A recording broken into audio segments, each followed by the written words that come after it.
Welcome back to another episode of FTF. Alright, well, that's my company name, but so today's article is about a blog I wrote called Exercise Your Way to Better Mental Health. Now, a lot of people around to try to really get at your mental health because their mental health may be bad, they may be miserable, and they want to take you down, right? Now, the worst thing you can do is to add on that really a poor add of exercise and also poor nutrition, right?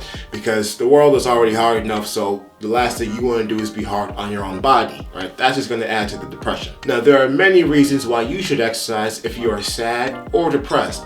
And here are a couple of reasons, about 9 reasons as to why that is. Number 1, exercise can actually help you out with the body's production of endorphins. Now, if you don't know what endorphins are, they're essentially natural chemicals within your brain that act as mood stabilizers and painkillers, right? So that's something that you can typically activate when you're happy or you're euphoric in the moment. Let's say you're on a mountain, a very steep mountain, right? And you're on a mountain bike, you're pedaling downhill, pedaling so fast as if you forgot that you have a life insurance policy. That you're going fast, you may, collide into a rock, but you don't care because the euphoria is within you. You may not realize that that's actually what your brain is producing is, endorphins, amongst many other chemicals, but that's part of it. Now, there are other natural ways you can also find endorphins or release them within your brain. For example, candles, those Yankee candles, candle of any kind, green tea is also a great way of producing endorphins, and also serotonin as well. Number 2, the reduction of stress, right? Now, physical activity, but specifically the gym kind, will be drastically helpful when it comes to reducing your cortisol levels. Now, a lot of times people they hear cortisol levels, but they don't really understand what it means. Cortisol levels more so relates to the stress hormone, right? And that actually is the first thing that triggers the visceral levels which is pretty much the fat surrounding your midsection, your abdominal area. That's what's going to trigger it to grow. The first thing, that's what contributes to it. Exercising for just as little as 30 minutes will be great for lowering your anxiety levels and also lowering your depression. Please click the like button. Thank you for watching the video. Number 3, better sleep, improving your sleep, right? Now, exercising can also help you out with improving your sleep levels, quality of your sleep. Now, a lot of the times when you lack sleep, when you do have insomnia or you suffer from symptoms of insomnia, you do have a higher chance of being depressed. So, although I'm not a psychotherapist, a lot of the times I will say just changing your exercise patterns or even your sleep or even nutrition patterns can be one of the first things that can drastically give you a great mind shift. I can really tell you that from anecdotal experience, really just watching my clients transform in front of my eyes. Before, self-esteem, right? Increasing your self-esteem. Exercise is amazing for just making you feel like you can just take on the world. Great thing for boosting your confidence. I love to actually do a couple of push-ups right before I'm gonna get up on stage. I'm gonna talk to anybody. With exercise, just the greatest mind shift ever. It delivers the best mind shift ever to make you feel as if you are the Superman, right? I believe being a Superman is a metaphor, right? And I believe that if Superman was a real person, he would exercise all the time, right? Maybe not the best example, but my point being is that by exercising, it absolutely counteracts against feelings of inadequacy and feelings of just worthlessness, right? I can tell you that from firsthand experience. Back then when I was a much heavier person, I would barely exercise. I would never even think about exercising.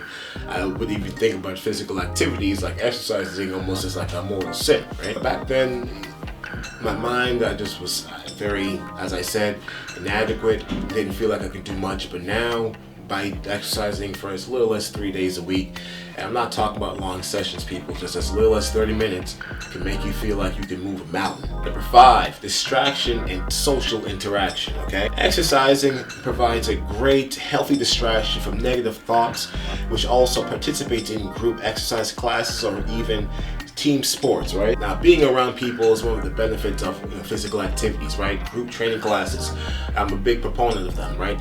I think the more of them are the better because not everybody is ready to go out on their own as far as exercising because, well, again, going back to the last point, as far as self-confidence, they may not have the confidence to do certain things in the gym. They may feel awkward doing certain things. They may not have the right formula, the right form, I should say. So therefore, because of that, they doubt what they are delivering, right? And I also believe that everybody else in the gym is watching them. So by having a group class or even working out with at least one partner, I assure you will dwindle the chances of people watching you guys or even yourself. Number 6, brain health. Right now, exercising can even help you out with the neurotransmitters being rewired and helping you regain some brain health that may have been lost. Studies does show that by exercising, you are able to grow new brain cells. Now, I don't know about some of you guys watching the video, but back when I was in college, I used to drink, a little bit too much back in the party days, right? And I definitely lost a lot of brain cells. So knowing that I can actually, regain some of the brain cells I may have lost back then is really, really helpful. And honestly, I can tell you right now, all jokes aside, that, walking around doing exercising, I can actually feel more clear. I feel more stimulated. I feel I can actually get through my thoughts. I can keep the train of thoughts. I can actually accomplish my goals. I'm a lot more efficient, and it actually makes me more aware as far as my physical appearance, right?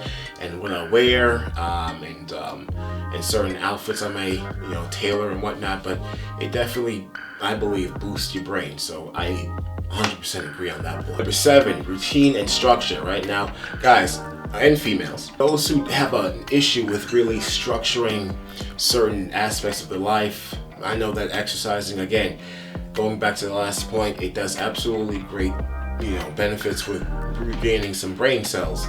And I believe that because you have brain cells, activity going on up there, you're able to think about your life in a more efficient manner. Right now, you're scheduling certain things. Right now, you're scheduling certain dates, certain times of the day that you're doing certain activities. For example, when you're going to the gym, you're not going to just go willy-nilly right now unless you're a pro bodybuilder or somebody who's being paid to work out. A lot of times when you're going to the gym, right, you're going to go in for like 30-minute bouts, an hour bout, 45-minute bout.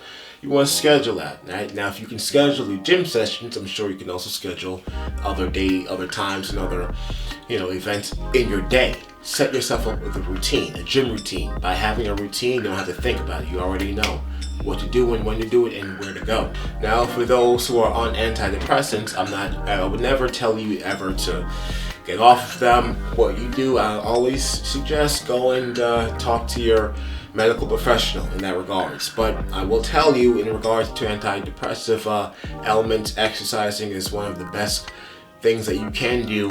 Of course, you can. I'm not telling you to stop doing what you're doing with the medications, of course, but you can always add to your medication, cycle or anything that you may be doing right now. Of course, schedule. Have the conversation with your doctor, of course. But I can tell you right now, by exercising, it makes you have a better outlook.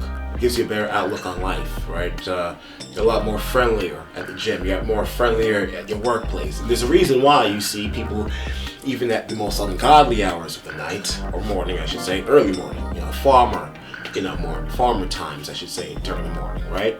Rooster hours, 5 a.m., you'll see people, the gym goers, right before they go into work, they're gonna get a nice pump in, and they're one of the most, I think they're a lot more friendlier than the 12 o'clock crowd for some reason. I don't know why, but just for some reason at 12 o'clock at the gym, people are not as friendly as 5 a.m. Right? And number 9 being the long-term benefits that exercise can give you as well, which really sums up all the other benefits. But the fact is that it's no longer, you won't have to think about taking a pill, right? You're not on any weight loss pill. This is not a magic source. There's nothing magical about this. This is all about what you put in, is what you get out of it, right?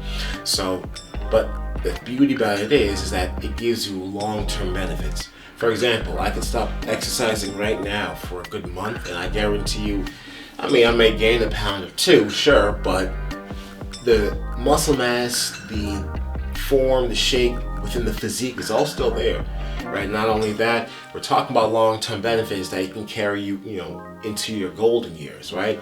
If you actually focus on something as simple as even stretching, right? Now, a lot of people, in their 20s, where they're lifting up heavy weights, because we have the ego to at that time, right? And the joint flexibility and whatnot to do so, we forget to stretch. And by forgetting to stretch, in our 30s, we start to feel a little bit, but our 40s is really when it sets in. And by 50s, we think that's like a distant memory. By focusing on exercise, by focusing on something simple as stretching, you get much out of it as far as long-term benefits. You don't have to worry about your joints caving in on you in your 50s or the hip surgery as long as you're working on strengthening it, while you still have it. People think about physical therapy as a means of strengthening after an injury, when it actually should be even done before an injury to prevent the injury from happening, to save you drastic amounts of time and recovery. Think of it like, for example, if you want to avoid shelling out $3,500 or more on a new transmission, you want to do what? You want to service the transmission of your car before that transmission busts in, and make sure you go into the mechanic, or you can do it yourself as far as the transmission fluid and whatever else have you. The point is that what you put in is what you get out of it, all right? But thank you for watching. Please click the like button. Thank you for watching the video. Check out the rest. You can actually read the full blog, read down below. You can actually have a link somewhere down there. And I'll see you again next time. Peace.